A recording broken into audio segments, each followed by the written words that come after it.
A Real Bus está de volta à estrada. Uma volta responsável e controlada, seguindo todo o protocolo de higiene recomendado pelas autoridades de saúde. Uso obrigatório de máscaras, álcool em gel para todos, higienização completa dos ônibus e renovação do ar a cada minuto durante o trajeto. Se o seu destino for João Pessoa, Campina Grande, São João do Cariri, Serra Branca, Sumé, Monteiro, São José dos Cordeiros ou São Sebastião do Umbuzeiro, conte com a gente. Mesmo em tempos desafiadores, o compromisso da Real Bus é com a sua satisfação.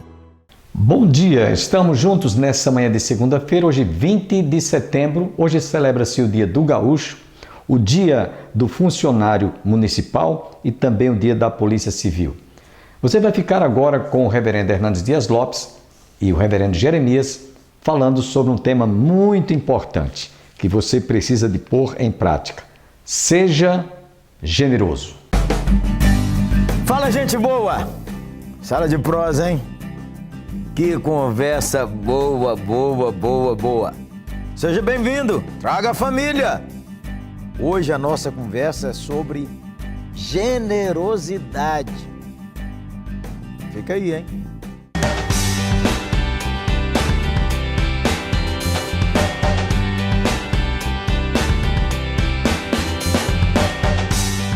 Generosidade, mestre. A palavra de Deus diz que Deus é generoso. Exatamente. Como é que é isso, mestre? Você tem visto isso na sua vida?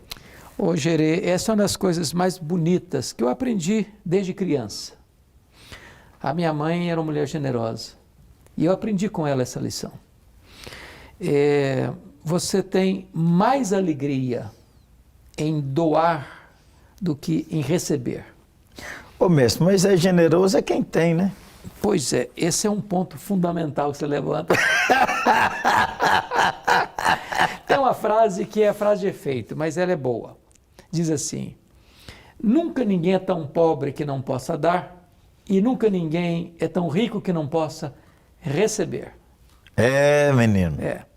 Então, até nos campos de concentração, eu estava lendo agora há pouco a história de um homem aqui de São Paulo, onde ele dizia o seguinte: as pessoas que pegavam o pouquinho que tinha e repartiam com quem tinha nada, essas pessoas sobreviveram à dor, à tortura e ao drama dos campos de concentração. Ô, gente boa, tempo de grande sofrimento no mundo e no Brasil e na sua cidade. Lembrar um versículo aqui, mestre? Opa! Ó, Gálatas 6, 9 e 10.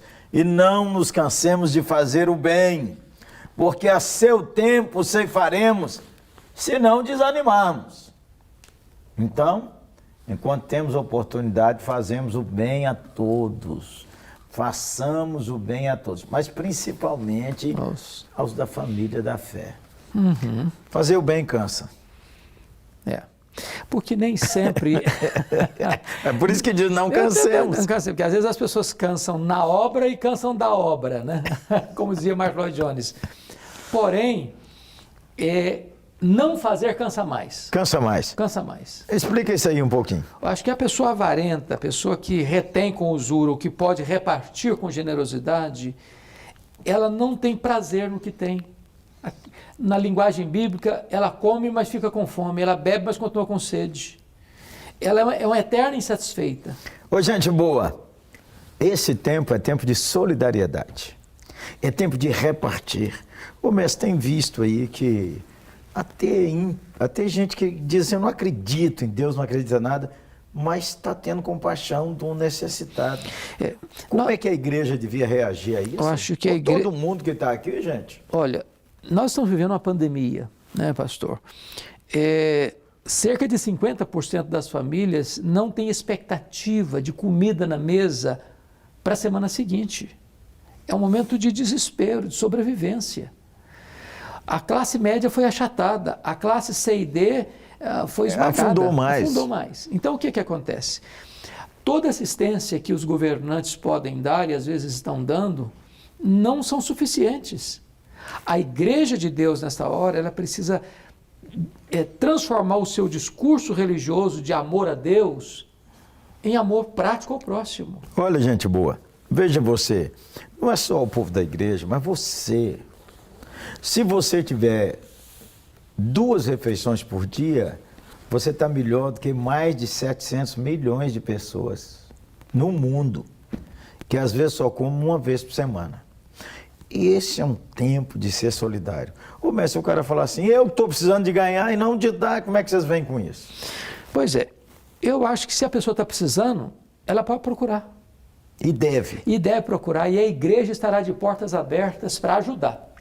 Uma igreja séria é uma igreja doadora, muito mais que uma igreja receptora.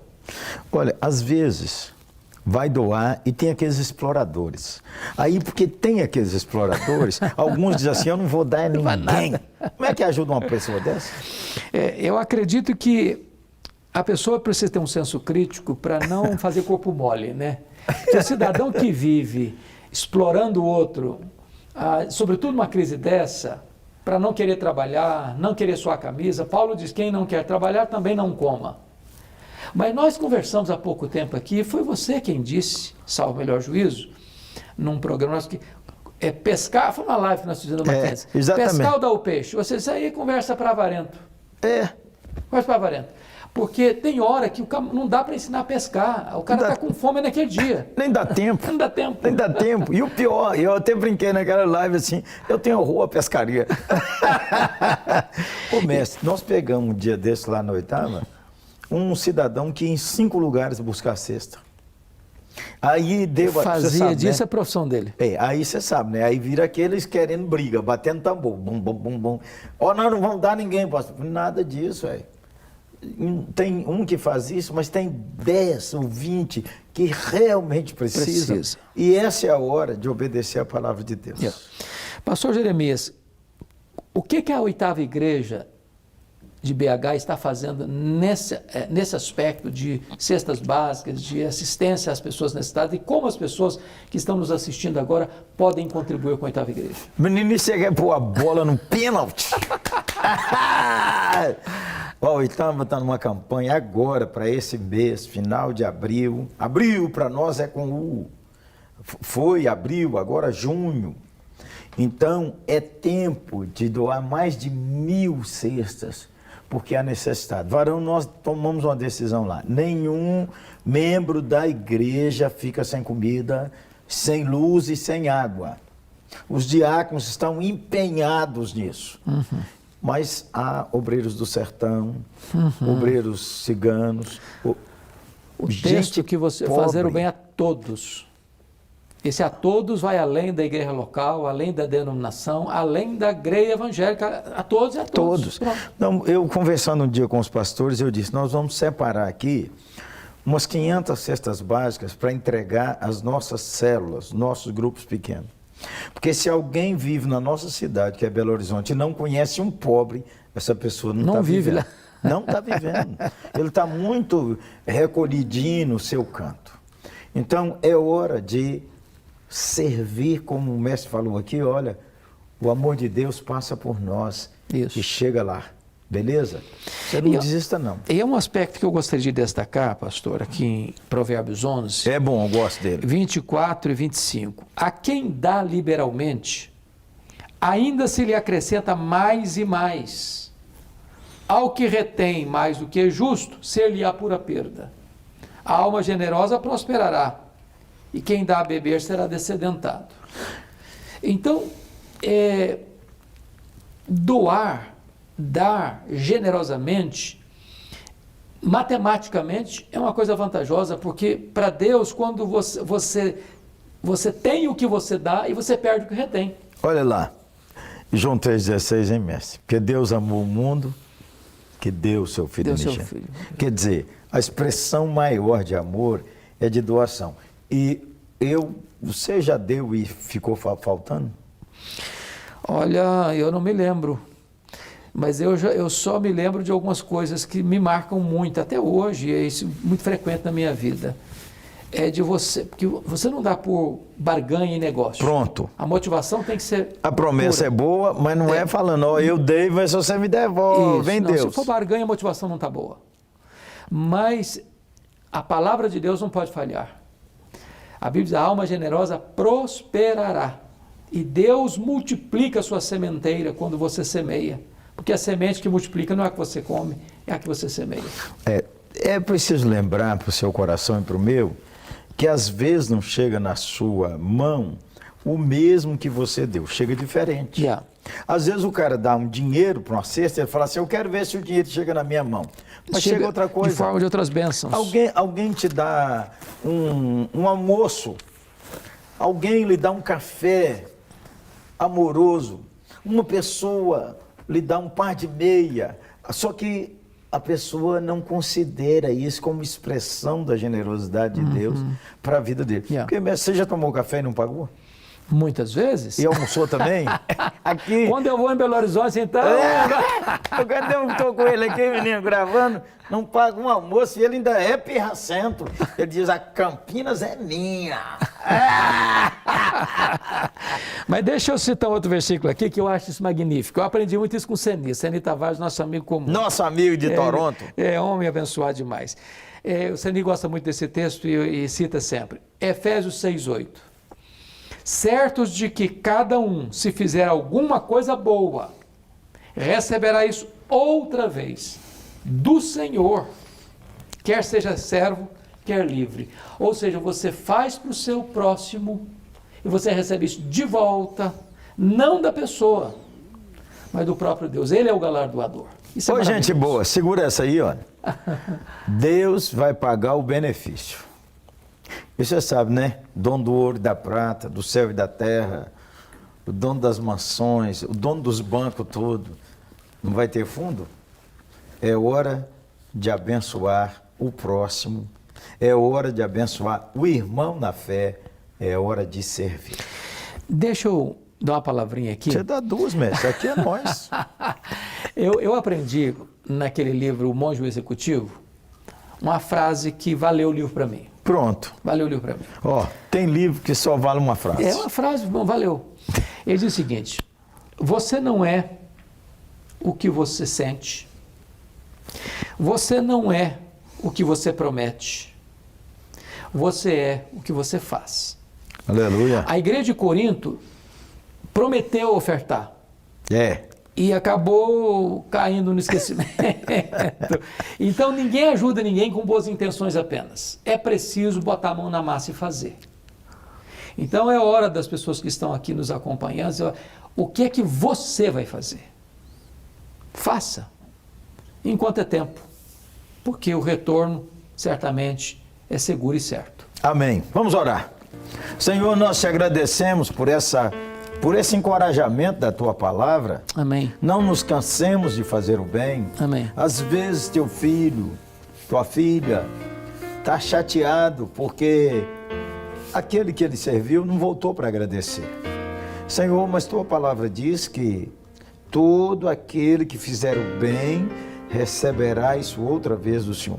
Desperta, Senhor, essa família. Amém. Desperta essa comunidade representada aqui por esses amados. Desperta as igrejas aqui presentes. Amém. Desperta os profissionais, os empresários, até aquele, Senhor, que acha que tem muito pouco. Que o seu coração possa dilatar em generosidade e bondade, sabendo que servimos a um Deus generoso. Amém. Bendito seja o teu nome. Amém. Em nome de Jesus. Amém, amém, amém. Sala de prosa, gente boa, ajudando nossas vidas a ajustarem a palavra de Deus e a servir ao Senhor Jesus. Um oferecimento da 8ª Igreja Presbiteriana de Belo Horizonte, hein? E da Luz para o Caminho, uma agência missionária a serviço de Deus, a serviço da igreja. categoria, hein? Um abraço, gente boa. Gente boa. Deus abraço. abençoe. Tchau, tchau.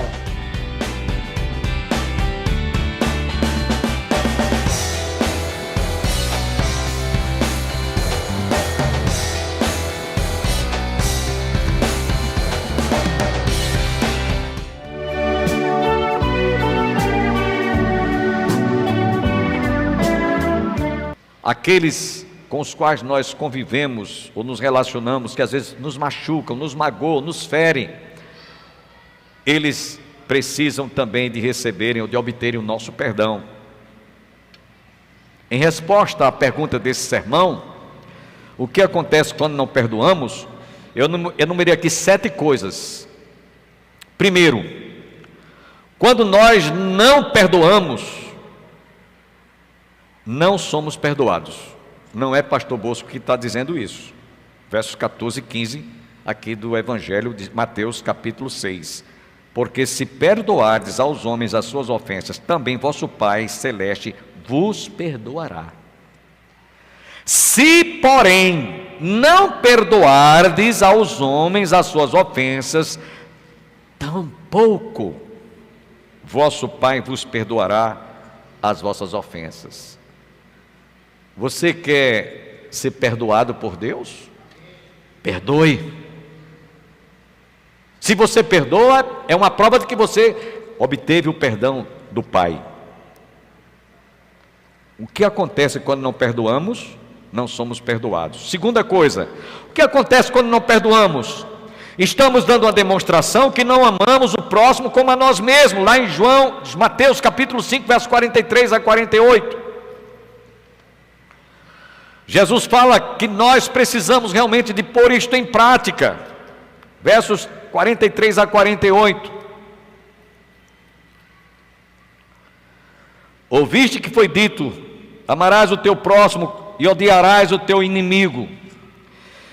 Eu, porém, vos digo: amai os vossos inimigos e orai pelos que vos perseguem, para que vos torneis filhos de vosso Pai Celeste. Porque ele faz nascer o sol sobre maus e bons, e faz vir a chuva sobre justos e injustos. Porque se amardes os que vos amam, que recompensa tendes? Não fazem os publicanos também o mesmo? E se saudardes somente aos vossos irmãos, que fazeis demais? Não fazem os gentios também o mesmo? Portanto, sede vós perfeitos, como perfeito é o vosso Pai Celeste. Amar o próximo como a si mesmo. Como eu gostei de ter sido perdoado por Deus. Como eu achei bom hoje entrar no lugar santo dos santos. Como eu achei bom hoje eu dobrar meus joelhos e dizer: ó Pai, nós te agradecemos, nós te pedimos, seja qual for a oração que você vai fazer. Nós não tínhamos isso, não usufruíamos dessa intimidade. Mas desde o dia em que nós nos sentimos perdoados, você hoje tem a alegria, o privilégio, a satisfação, o gozo, o prazer por se sentir perdoado, de ir à presença de Deus, orar e falar com Deus. Então, quando nós não perdoamos, não demonstramos que amamos o próximo como a nós mesmos. E aí eu pergunto: você quer amar ao próximo como a si mesmo? Assim como você achou bom ser perdoado, perdoe também. Terceira razão, o que acontece quando não perdoamos? Não deixaremos o sol se pôr sobre a nossa ira. Pastor, onde é que está isso escrito? Romanos capítulo 12. O amor seja sem hipocrisia. Detestai o mal, apegando-vos ao bem. Amai-vos cordialmente uns aos outros, com amor fraternal, preferindo-vos em honra uns aos outros. No zelo não sejais remissos, sede fervorosos de espírito, servindo ao Senhor. Regozijai-vos na esperança, sede pacientes na tribulação, na oração perseverantes, compartilhai as necessidades dos santos, praticai a hospitalidade, abençoai os que vos perseguem, abençoai e não amaldiçoeis, alegrai-vos com os que se alegram, chorai com os que choram, tende o mesmo sentimento uns para com os outros, em lugar de seres orgulhosos, condescendei com o que é humilde, não sejais sábios aos seus próprios olhos, não torneis a ninguém mal por mal, esforçai-vos por fazer o bem perante todos os homens, se possível for, quando depender de vós, tende paz com todos os homens, não vos vingueis a vós mesmos, amados, mas dai lugar à ira, porque está escrito: a mim me pertence a vingança, eu retribuirei, diz o Senhor. Pelo contrário, se teu inimigo tiver fome, dá-lhe de comer, se tiver sede, dá-lhe de beber, porque fazendo isto amontoarás brasas de viva sobre a sua cabeça. Não te deixe vencer com o mal, mas vence o mal com o bem. Aqui está a receita. Aqui está a receita. Na hora em que você concede, outorga perdão porque você sentiu que foi perdoado, você não vai guardar mágoa. Você pode se irar, pode estar com raiva da pessoa, se chatear, se sentir ofendida ou ofendido, mas você não vai deixar o sol se pôr sobre a sua ira. Deixa eu contar aqui para vocês uma história que está lá no Velho Testamento. Vocês veem como é fácil você guardar ira, mágoa, ressentimento, raiz de amargura por 24 horas, por uma semana, por um mês ou até anos. Lá no livro de 2 Samuel, capítulo 13, nós encontramos a história de um incesto cometido por um dos filhos do rei Davi.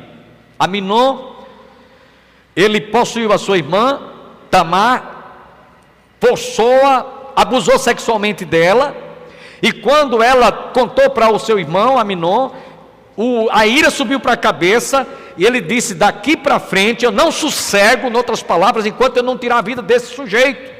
É meu sangue, é meu irmão, mas eu estou com ódio dele, porque ele abusou da minha irmã. Ouvindo o rei Davi todas estas coisas, muito se lhe acendeu a ira. Porém Absalão não falou com Aminon, nem mal nem bem, porque odiava Aminon por ter este forçado a Tamar sua irmã. No versículo 23 diz que passados 2 anos, 2 anos, pastor Júnior, esse homem, Absalão, guardou no seu coração cometer um crime premeditado, um crime intelectual. Ele era o autor, foi o autor intelectual do crime, preparou tudo e conseguiu tirar a vida do seu irmão. Vocês vejam que é uma pessoa guardar mágoa durante anos. Foi o caso de Absalão, e não sossegou enquanto não tirou a vida do seu irmão. Cuidado, irmãos, porque a gente pode estar guardando uma erva daninha lá no coraçãozinho da gente, e um dia isso vai vir à tona e vai fazer com que você não cometa um crime como Absalão, mas cometa determinadas coisas que entristecem ao Espírito Santo, que vai de encontro à palavra de Deus. Então, o que acontece quando não perdoamos? Poderemos permitir que a ira esteja sobre nós. Jesus, lá em Romanos capítulo 12, que eu li para vocês, ele diz: não se deixe o sol se pôr sobre a vossa ira. Ou seja, o sol nasceu, amanheceu, você teve uma contrariedade durante o dia com alguém, um colega no trabalho, um parente, seu pai, sua mãe, seu marido, sua esposa. Isso é muito comum acontecer. Você fica com raiva da mulher, fica com raiva do esposo. Não vá para o leito guardando mágoa, raiz de amargura, ressentimento. Não deixar o sol sobre a vossa ira é guardar de um dia para o outro. Irai-vos, mas não pequeis. Esse irai-vos, mas não pequeis, é você guardar de um dia para o outro.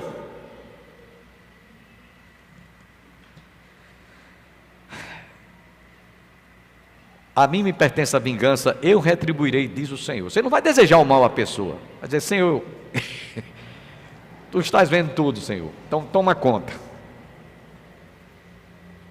Somente isso. Quarta coisa que acontece quando nós não perdoamos: não teremos comunhão com Deus. Não teremos comunhão com Deus, irmão Fabrício.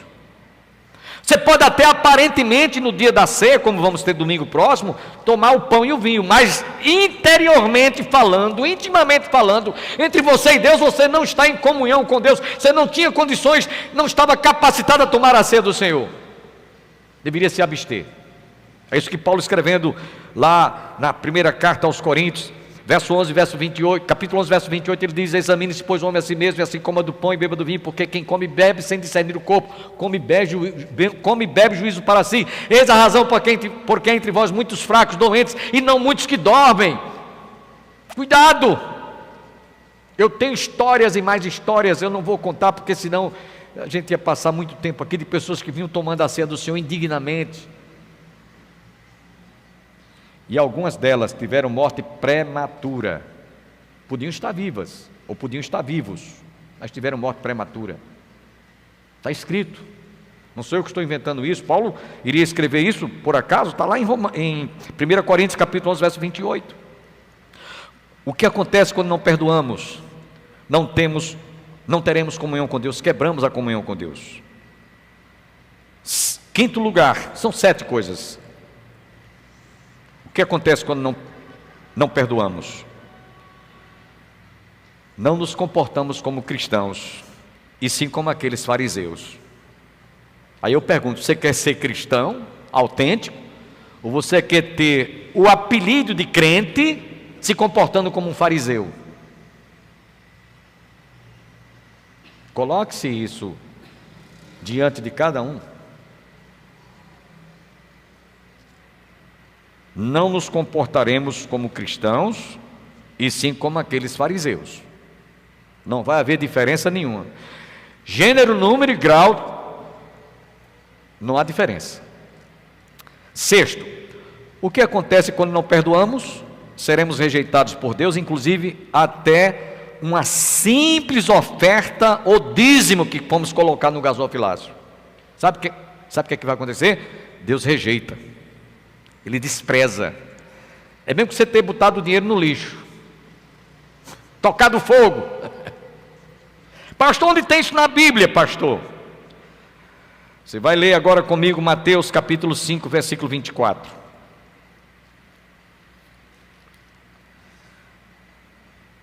Se porém, verso 23 e 24, se porém ao trazeres ao altar a tua oferta, ali te lembrares de que teu irmão tem alguma coisa contra ti, deixa perante o altar a tua oferta, vai primeiro reconciliar-te com teu irmão e depois, então, voltando, faz a tua oferta. Deus não recebe. Você perdeu o seu tempo. Perdeu o seu tempo. Foi dízimo, foi oferta, era melhor que você nem entregasse. Não vai fazer falta esse dinheiro para a obra de Deus não, viu? Pode ser milhões de dinheiro, milhões de reais, não vai fazer falta um centavo. Porque Deus rejeitou, Deus desprezou. Veja a oferta que Deus recebeu de Caim, e desprezou a oferta de Caim e recebeu a de Abel. Dá um exemplo, lá em Gênesis. Caim ofereceu o melhor do fruto, Deus rejeitou. Abel ofereceu o melhor do seu rebanho, Deus aceitou. E este, por causa de inveja, ciúme, olha aí agora a história aqui, não teve condições de saber conviver com aquela situação. Espera aí, eu vou tirar a vida desse meu irmão, e cometer um crime. E por último, meus irmãos, o que acontece quando não perdoamos? Não veremos a Deus. Isso é duro demais, o que eu estou falando. Lá em Hebreus capítulo 12, nos diz claramente isso. Versículo 14. Segui a paz com todos e a santificação, sem a qual, irmão Antônio Rui, ninguém verá a Deus. Ninguém verá a Deus. Aí eu pergunto, vale a pena você guardar algum ressentimento e não ter paciência, tolerância para perdoar a ofensa que alguém tenha feito a você? Se você conseguir, amém. Se você não conseguir, pode ficar sendo o que eu estou dizendo, jamais você verá a Deus, jamais. É isso que nos diz Hebreus 12, 14. Estou terminando, meus irmãos. Quero terminar com 2 pensamentos e uma história que está lá no livro de Filemão. Primeiro, existe um pensamento, um provérbio alemão que diz assim: se Deus não tivesse disposto a perdoar os nossos pecados, os céus estariam vazios. Eu vou repetir o pensamento alemão, provérbio: se Deus não tivesse disposto a perdoar os nossos pecados, os céus estariam vazios. E Ele fez isso através do seu Filho. Santo Agostinho é um outro exemplo. Dizem que Santo Agostinho, ele tinha tanta angústia quando ele pecava e que sentia o quanto ele precisava de obter o perdão de Deus, que ele fez do Salmo 32, que eu vou ler para vocês, o que mais ele lia nos seus dias quando pecava. Salmo 32, principalmente os versículos de 1 a 5. Bem-aventurado aquele cuja iniquidade é perdoada, cujo pecado é coberto. Bem-aventurado o homem a quem o Senhor não atribui iniquidade e em cujo espírito não há dolo. Enquanto calei os meus ossos, os meus pecados envelheceram os meus ossos pelos meus constantes gemidos todo dia. Porque a tua mão pesava dia e noite sobre mim, e o meu vigor se tornou em sequidão de estio. Confessei-te o meu pecado, e a minha iniquidade não mais ocultei. Disse: confessarei ao Senhor as minhas transgressões, e tu perdoaste a iniquidade do meu pecado. Diz a história que ele colocou esses versículos na cabeceira da cama, quando ele ia se deitar, na porta do quarto, na saída da lateral. Onde ele chegava, ele lia esse salmo, recitava esse salmo em prantos. Porque esse salmo era como se fosse uma resposta de Deus, que ele estava dando diante de tantos pecados cometidos e o quanto ele precisava de obter o perdão de Deus. E o último exemplo que eu quero citar, irmãos, lá no livro de Filemon, nós conhecemos a história, nos diz a palavra que Filemon, este moço, era um homem rico, nobre, e ele tinha um escravo por nome Onésimo. E esse escravo, um dia, cometeu lá um furto. E como ele sabia que aquilo lhe custaria até a vida, se fosse o caso, conforme o seu senhor, de acordo com a infração, cometia, ele fugiu. E Onésimo foi preso. E coincidentemente, ou mais por uma providência divina, estava sendo parceiro do apóstolo Paulo quando estava preso, não por ter cometido algum crime. Então Paulo falou o evangelho para ele, ele abriu o coração, se converteu, e diz a história, no mesmo livro citado, que ele, quando contou a sua história, diz: olha, eu era servo de Filemon, e eu cometi esse crime, esse roubo, essa fraude, e eu estou com medo de voltar. E se eu voltar, eu sei que ele vai me castigar, talvez até me matar. Paulo, quando ouviu isso, disse: espera aí, eu vou escrever uma carta para ele, é uma das cartas mais belas do Novo Testamento. É a carta de Filemon. Ele escreveu uma carta dizendo: olhe, receba Onésimo como se fosse a mim. Porque, inclusive, eu quero te dizer que você, Filemon, deve a sua vida ser salva a mim, que preguei o evangelho para você. Então, perdoe Onésimo. Aprenda que, como você foi perdoado por Deus, também exerça perdão agora. Você vai dar prova disso. E não deu outra. Ele recebeu Onésimo com todas as honras, com amor, com alegria, com gratidão, como se fosse o próprio apóstolo Paulo. Meus irmãos, eu sei que perdoar não é fácil, como alguém já disse, perdoar é fácil, difícil é esquecer. Agora lembre-se, a Bíblia diz que todos os nossos pecados foram lançados nas profundidades do oceano, irmão Fabrício, e ele diz: eu jamais deles me lembrarei. Coloque-se diante de uma realidade dessa. Ô irmãos, pelo amor de Deus, os meus pecados foram lançados lá no fundo do oceano, e Deus jamais se lembrará deles, irmã Vilani, jamais. Quem sou eu para estar fazendo questão de uma picuinha que alguém fez, que alguém disse contra mim? Meus irmãos, que Deus tenha misericórdia de cada um de nós, amém? E nos ensine através dessa palavra que Ele nos mandou hoje à noite, que obedecer é melhor do que o sacrificar. O perdão é divino. Como nós nos sentimos felizes em termos sido perdoados, aprendamos também a perdoar aqueles que nos façam ou que nos cause qualquer ofensa. Tenham todos um bom dia, que todos fiquem com Deus e a paz do Senhor.